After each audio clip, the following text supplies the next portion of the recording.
Hello. My wife said she was going to spend 30 days with her ex to help him heal. When my daughter backed her up, I walked away, filed for divorce, and watched everything fall apart for them. My name is Jeffrey. I am 39 and I work as a commercial insurance adjuster. Most of my days are spent inspecting properties, writing reports, and dealing with clients who usually call me after something in their life has already gone wrong. I live in Columbus, Ohio, and my routine is fairly predictable. Work during the day, paperwork at night, weekends mostly at home. My wife Amy is 37 and works as a dental hygienist at a private clinic across town. We have been married for 9 years and together for almost 12. We share a house in a quiet suburban neighborhood, and we have one daughter named Emily who is 15 and currently in high school. From the outside, our life looked pretty stable. The mortgage was manageable, both of us had steady jobs, and we were able to take a small family vacation most summers. I handled most of the financial planning and long-term stuff while Amy handled the social side of things like family gatherings and school events. Amy has always had a sharp personality. Direct is the polite word people tend to use. Personally, I would describe it as pushy on a good day and straight-up rude on a bad one. Over the years, I got used to brushing off a lot of her comments because they usually came out as sarcasm or criticism about small things like how I organized the garage or how I scheduled work around family plans. What I did not realize at the time was that the real issue sitting quietly in the background was someone from her past. About 4 months ago, Amy mentioned that an old ex-boyfriend had contacted her after going through a messy breakup and what she described as a rough mental health spiral. She framed it like she was just being a decent person by answering a few messages and checking in on him. At the time, I did not think much about it. People reconnect with old acquaintances sometimes, and it did not seem like a big deal. Looking back now, that was the moment the door quietly opened. The actual problem arrived later during a Sunday dinner when Amy casually announced that she planned to spend 30 days living with him so she could help him heal. What made it worse was that my own daughter immediately supported the idea. The way Amy presented the idea was almost casual, like she was announcing a work seminar. We were sitting at the table finishing dinner. Emily was on her phone like most teenagers, and I was halfway through a conversation about a roof inspection I had scheduled the next morning. Amy waited until there was a pause and then just dropped it. She said her ex, a guy named Nicholas, had been struggling badly since his last relationship ended. According to her, he had no one around him, was barely working, and was apparently falling apart emotionally. She said he needed support from someone who actually understood him. Then she said she had already thought about a solution. Her plan was to stay with him for 30 days. Not visiting, not checking in occasionally, living there. I remember staring at her for a few seconds because my brain honestly thought I had misunderstood the sentence. So I asked the obvious question. Why exactly would a married woman need to move in with her ex-boyfriend to help him recover? Amy immediately rolled her eyes like I had just asked something stupid. She said it was not about romance. She said it was about compassion and maturity. According to her, grown adults should be able to help people without turning everything into jealousy drama. That was the first moment the conversation started to shift from strange to openly disrespectful. I told her very calmly that living with an ex for a month was not something married people do. Amy did not argue the logic of that. Instead, she got sarcastic. She started talking about how emotionally insecure men always assume the worst. She said the problem was my ego, not her plan. Then something happened that honestly caught me off guard more than Amy did. Emily looked up from her phone and said she thought her mom was doing something kind. She even said it might help someone who was going through a hard time. So in the span of about 2 minutes, I went from confused to realizing I was apparently the only person in the room who thought this situation was insane. I did not raise my voice during that conversation. I did not slam the table or start yelling. I have worked long enough in insurance to know that when people get emotional, they stop listening completely. So I kept my tone calm and asked Amy a few simple questions. First, I asked where exactly Nicholas lived. She told me he had a small apartment about 40 minutes away on the other side of the city. Then I asked the second question. What exactly would she be doing there for 30 days that could not be done during a normal visit? Amy immediately got defensive. She said he was in a fragile mental state and needed someone around consistently. She started talking about how people going through emotional breakdowns need stability and reassurance. According to her, short visits would not be enough. The entire explanation sounded like something copied from a self-help article. I asked the third question. Did Nicholas ask her to move in with him? Amy hesitated for half a second before answering. Then she said it was more her idea because she understood him better than anyone else. That was the point where the conversation stopped feeling like a discussion and started feeling like a decision she had already made. I told her directly that if she was expecting me to agree with that plan, the answer was no. Amy leaned back in her chair and gave me the same expression she uses when she thinks someone is being slow. She said I was overreacting and turning something compassionate into a control issue. According to her, I should be proud that my wife was the kind of person willing to help someone who was struggling. Emily chimed in again at that point. She said Mom has always helped people and that I was making it sound worse than it was. Hearing that from my own kid was honestly the strangest part of the whole moment. Not because Emily said it, but because Amy clearly expected her to. Then Amy said the sentence that changed the entire situation for me. She said she was not asking for permission. She was informing me what she planned to do. And according to her, any supportive husband would understand that. I looked at Amy for a few seconds after she said that. Not asking for permission. Informing me. That sentence told me everything I needed to know about where I stood in that decision. So I kept my voice calm and said something just as direct. I told her if she left our house to go live with Nicholas for 30 days, our marriage would be over. No drama. No yelling. Just a clear boundary. Amy actually laughed when I said it. Not nervous laughter either. The kind of short, dismissive laugh someone gives when they think the other person is bluffing. She leaned forward and said I was being ridiculous. According to her, threatening divorce over something like this proved her point about me being insecure. Then she started talking about trust. She said if I trusted her, there should not be a problem. She repeated again that this was about helping someone who was struggling and that only small-minded people would assume something inappropriate. I let her finish. Then I repeated the same sentence again. If you go live with Nicholas, I will file for divorce. That was it. No speech. No argument. Just the line. For the first time that evening, Amy looked slightly annoyed instead of confident. Not worried. Just irritated that I was not backing down. Emily spoke up again and said she thought her mom was doing the right thing. She said Nicholas probably just needed someone who actually cared about him. Amy nodded like that comment confirmed something. Then she stood up and walked upstairs. About 20 minutes later, she came back down with a small suitcase. Emily was right behind her with a backpack and a small duffel bag. That part one had not expected. Amy said Emily wanted to stay with her while she helped Nicholas because the apartment was closer to some of Emily's friends and it would only be temporary anyway. Emily avoided looking directly at me while she said she thought it would be fine. Amy grabbed her keys and headed for the door. When she stopped next to me, she shook her head like I was the difficult one in the situation. She said when I finally calmed down, I would realize how childish I had been about the whole thing. Then they both walked out. The house went quiet in a way I had never experienced before. I sat there for about 10 minutes after the door closed. Then I stood up, went to my office, opened my laptop, and started looking up divorce attorneys. The next morning, I called a divorce attorney before I even left for work. One thing about my job is that I deal with unpleasant realities all the time. Fires, floods, collapsed roofs. When something is clearly broken, you do not waste time pretending it might fix itself. You assess the damage and move forward. That was exactly how I approached this. The attorney I spoke with was a woman named Karen who had been practicing family law for over 20 years. I explained the situation in a very straightforward way. My wife had voluntarily left our marital home to live with her ex-boyfriend and had taken our daughter with her.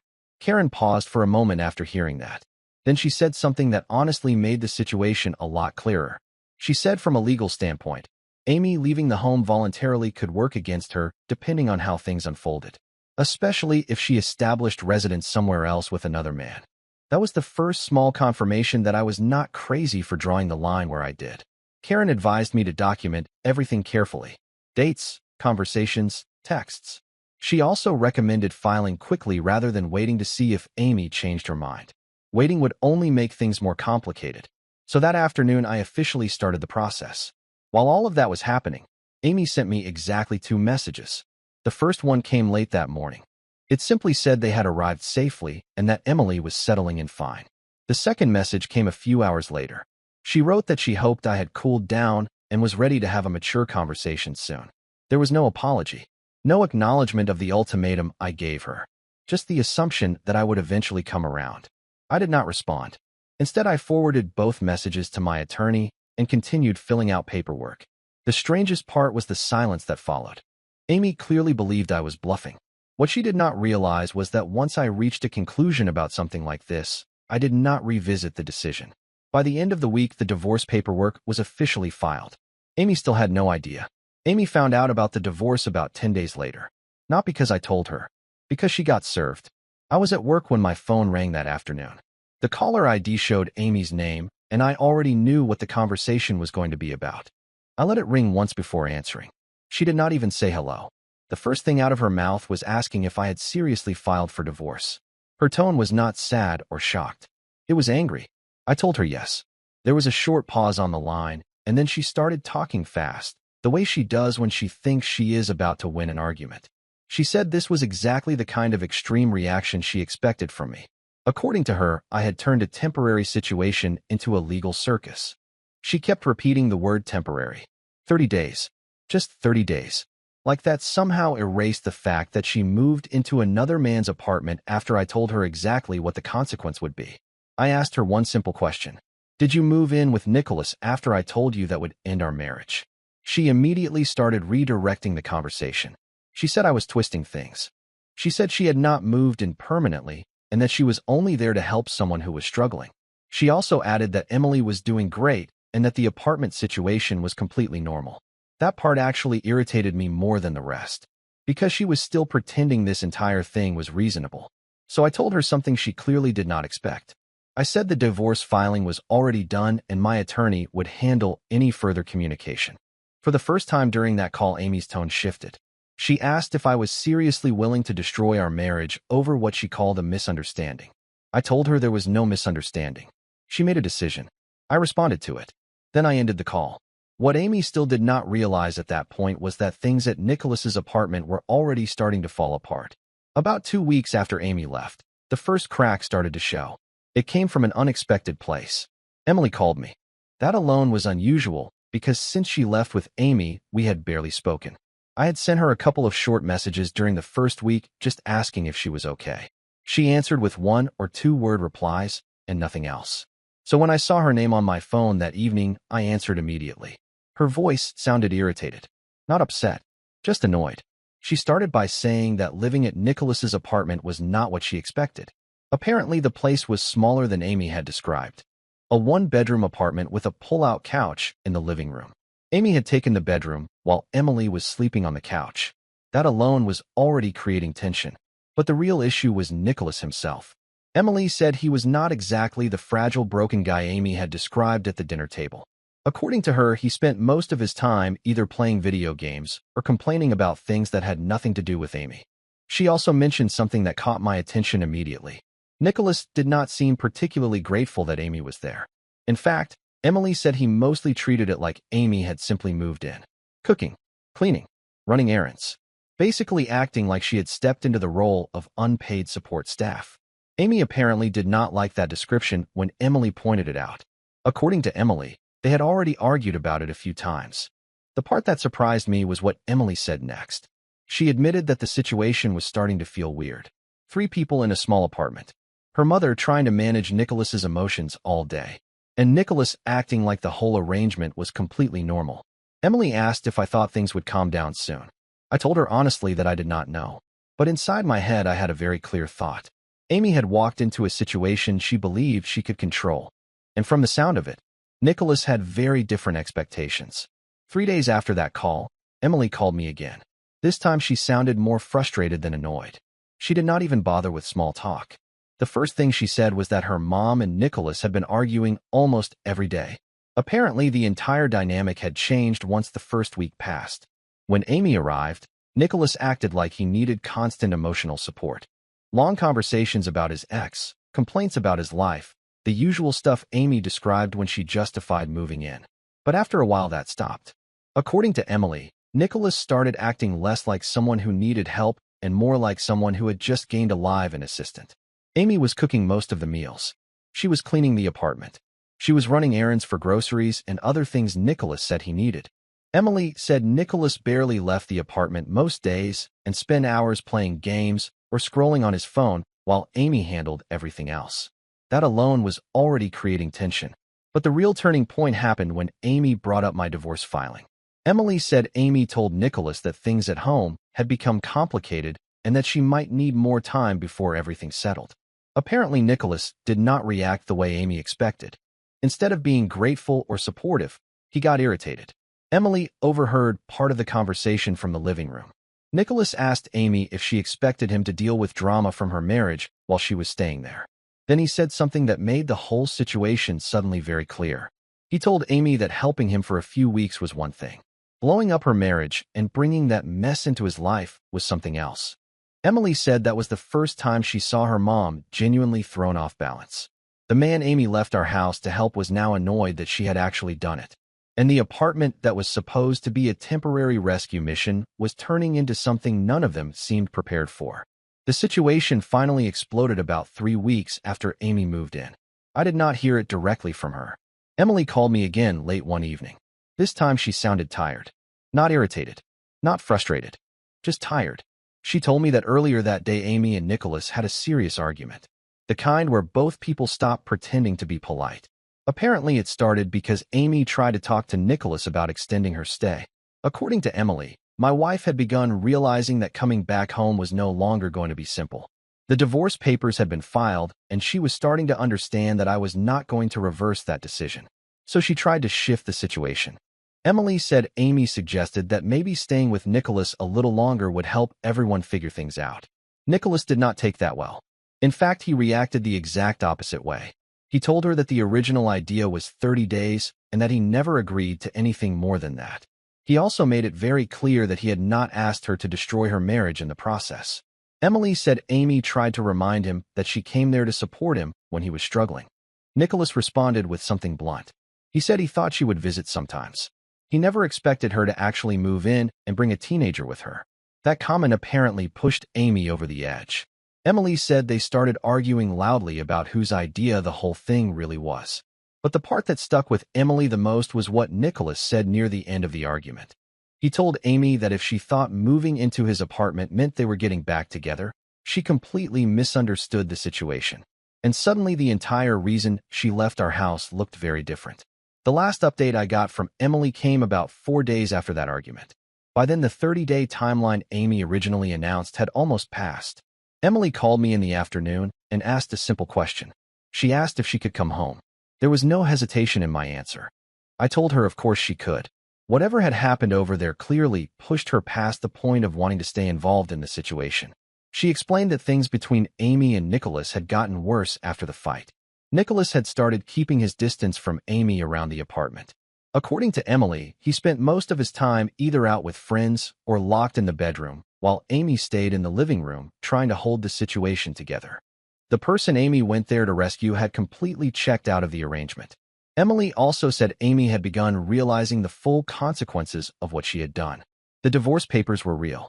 Our house was no longer something she could simply walk back into. And Nicholas had no interest in turning their strange living arrangement into a relationship.